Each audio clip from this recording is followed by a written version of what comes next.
तेरे शहर की हवा बदलने वाली है, तेरे शहर की हवा बदलने वाली है, फिर पुराने सजर पे चिड़ियों का घोंसला बनने वाली है। नमस्कार, भोरे भोर के एक और एपिसोड में आपका बहुत बहुत अभिनंदन करते हैं, स्वागत करते हैं। और आज फिर से कथाएं नीतीश कुमार। देखिए, कथा तो नीतीश कुमार की ही कहनी पड़ेगी। जैसे सारे पूजा पाठ जितने भी हैं, भाई ब्राह्मण हैं तो पूजा पाठ का बात तो करेंगे ही ना।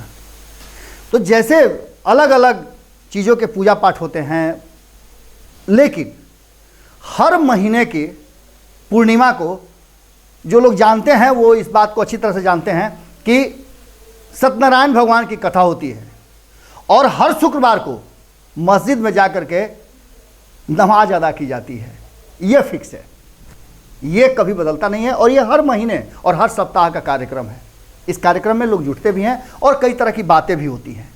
बिल्कुल, अब नीतीश कथा बड़ा ही बिहार के लिए प्रासंगिक हो गई है और नीतीश कुमार एक बार फिर से उस नए तेवर और नए कलेवर के साथ अपने आप को मजबूत करते जा रहे हैं। अब ये बात हो सकता है कि बड़ा ही परेशान करे नीतीश कुमार के विरोधियों को, लेकिन कहीं ना कहीं एक बात तो तय है कि जब आप कमज़ोर होते हैं, अपनी चीज़ें नहीं रख पाते हैं सामने, या फिर हार के बाद अपनी तैयारियां मुकम्मल नहीं रखते हैं, फिर से नए जोश के साथ नहीं आते हैं सामने, तो आपका पुनः हारना निश्चित है। क्योंकि हार के बाद जीत के लिए तैयारी की जाती है और अगर जीत गए हैं तो जीत करके आपको उस जगह पे बरकरार रखने के लिए भी तैयारियां करनी पड़ती है। बिहार के राजनीति और देश की राजनीति में एक नया ट्रेंड चल गया है कि विपक्ष से सवाल पूछे जाते हैं और विपक्ष उसका जवाब भी देता है। यह आज़ादी के बाद का एक पहला ऐसा अवसर है जिसमें ये सारी बातें की गई हैं और इन सारी बातों का अपने आप में ही एक अलग स्थान आ गया है। नीतीश कुमार जिस तरह से चुनाव परिणाम के बाद दुखी थे, परेशान थे, उन्हें लग रहा था कि यह क्या हो गया, हालांकि वो इसके लिए तैयार भी थे। अगर वो तैयार नहीं होते तो फिर चिराग पासवान को एनडीए से बाहर नहीं जाना पड़ता। चिराग पासवान के समर्थकों को बड़ी तकलीफ हुई है। कई लोगों ने मुझे फ़ोन किया है कि बाबा जी, आपका चैनल ऐसा क्यों कह रहा है कि चिराग पासवान भाजपा में विलय कर लेंगे। भैया, ये हम नहीं कह रहे हैं, ये वो प्रकृति है, वो संस्कृति है। जिस दिशा में आप जा रहे हैं वो दिशा कह रहा है। चिराग पासवान अकेले नजर आते हैं, आप उनके पीछे नहीं हैं और का रोज खबरें आ रही हैं कि 200 इधर चले गए, 200 उधर चले गए। और इस खबरों पर जम करके विरोध करने वाले और बात कहने वाले चंद गिने चुने लोग हैं। कहा जाता है कि रामविलास पासवान ने जिस लोजपा को बनाया था वो लोजपा बड़ा ही लड़ाकू टीम थी, लेकिन आज रामविलास पासवान नहीं है और रामविलास पासवान से कहीं ना कहीं अगर कहा जाए राजनीतिक भाषा में तो नीतीश कुमार बदला ले रहे हैं। 2005 में जो कुछ भी रामविलास पासवान ने किया था उसका बदला उनके पुत्र से 2020 में लिया जा रहा है। अगर हम ये बात कह देते हैं कि हो सकता है, जो चर्चाएं चल रही हैं राजनीतिक गलियारे में कि चिराग पासवान जिस तरह से कमजोर होते जा रहे हैं, उससे ऐसा ना हो कि वो भाजपा में विलय हो लें। और भाजपा के ये संस्कृति भी रही है कि उनके जितने भी साथी रहे हैं पुराने समय से, पिछले 15-20 सालों से, 25 सालों से जोड़ के देख लीजिए, या फिर 3 दशक से जोड़ के देख लीजिए, जो साथी रहे हैं। लालू प्रसाद की भी बात कर लीजिए तो कभी लालू प्रसाद भी भाजपा के ही साथ मिल करके और भारतीय जनता पार्टी के सपोर्ट पर ही केंद्र और राज्य दोनों जगह स्थापित हुए थे। आज भले ही उनके पुत्र तेजस्वी यादव ये बात दमखम के साथ कहते हो कि किसी हाल में भाजपा के साथ नहीं जाएंगे, अगर गए होते तो मेरे पिता जेल में नहीं होते, ये सारी बातें वो कहते भले हैं। कहा तो नीतीश कुमार ने भी था कि जीते जी कभी मिट्टी में मिल जाएंगे, भाजपा के साथ नहीं जाएंगे। ये दोनों ही लोग अपनी ही आइडियोलॉजी, अपने ही लोगों को किस तरह से लेकर के जा रहे हैं, यह एक अलग मसला है। लेकिन इन सब मसलों में जिस तरह से नीतीश कुमार ने एक नई चाल चल दी है, एक नया दांव फेंक दिया है, उसने सारे विरोधी से लेकर के साथियों तक को परेशान जरूर कर दिया है। और यह परेशानी छोटी नहीं है। नीतीश कुमार का तीर बिल्कुल निशाने पर है, बिल्कुल सटीक निशाने पर है। और इस निशाने पर नीतीश कुमार ने जैसे ही अध्यक्ष का पद छोड़ा था, ये बात तय नजर आ रही थी कि पार्टी को छोड़ करके वो अब सरकार की तरफ ध्यान देंगे और सरकार कैसे फिर बनाई जाए सरकार को कैसे चलाया जाए उस पर पूरा फोकस करेंगे। वो मेंटली अपने आप को कूल करना चाहते थे, शांत करना चाहते थे कि किस तरह से वो संगठन के काम से अपने आप को अलग करके पूरा फोकस भारतीय जनता पार्टी को और सरकार को अपने कब्जे में, लगाम अपने हाथ में लेने के लिए किया जा सके, और उन्होंने कर लिया। आप देख लीजिए कि अभी तक 12 एमएलसी का मनोनयन नहीं हो पाया है। भारतीय जनता पार्टी क्या नहीं चाहती थी? बिल्कुल चाहती थी।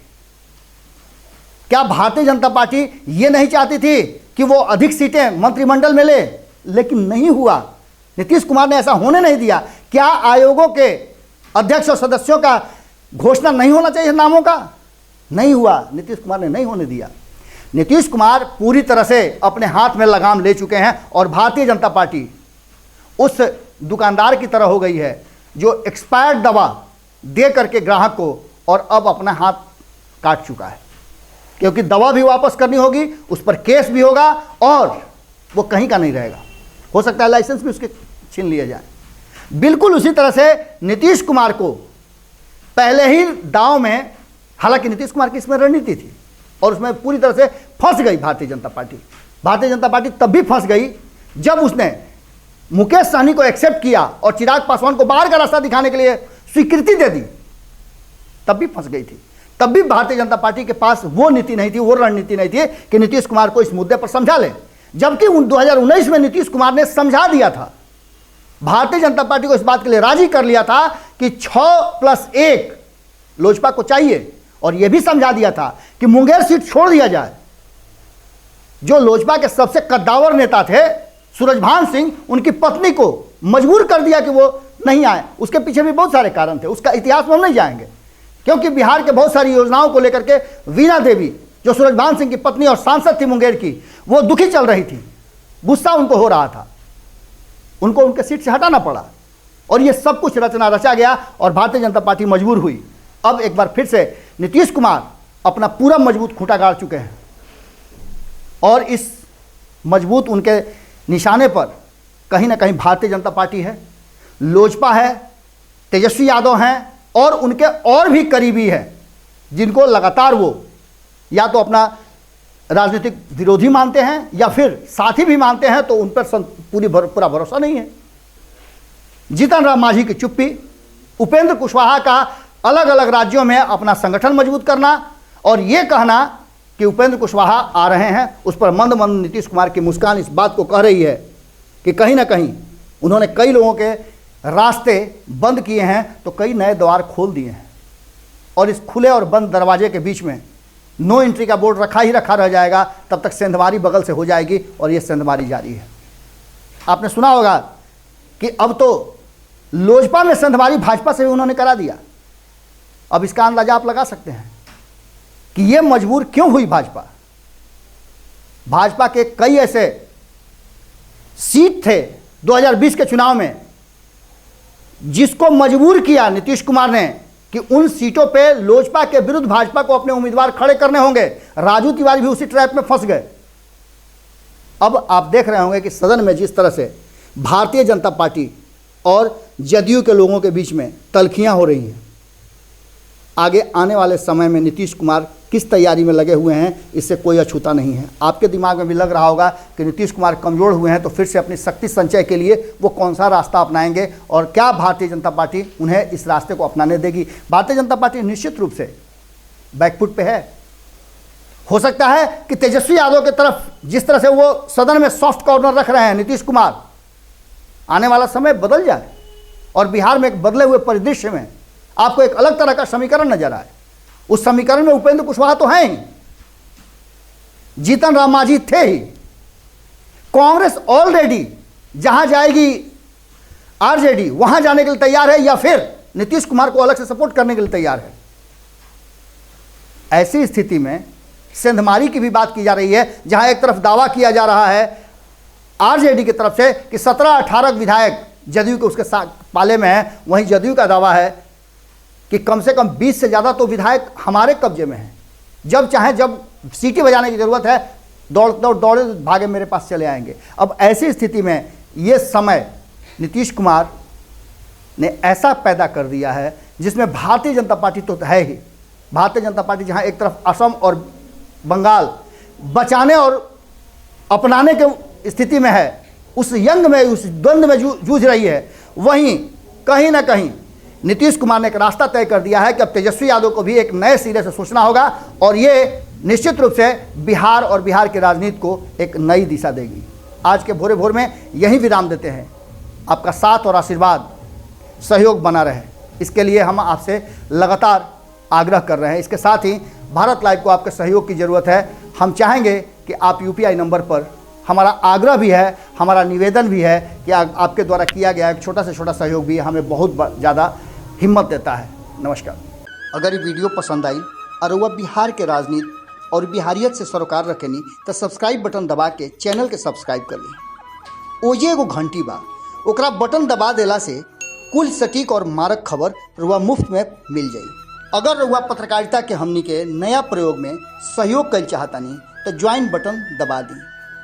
पेटीएम नंबर नोट कर ली 9386816700। धन्यवाद।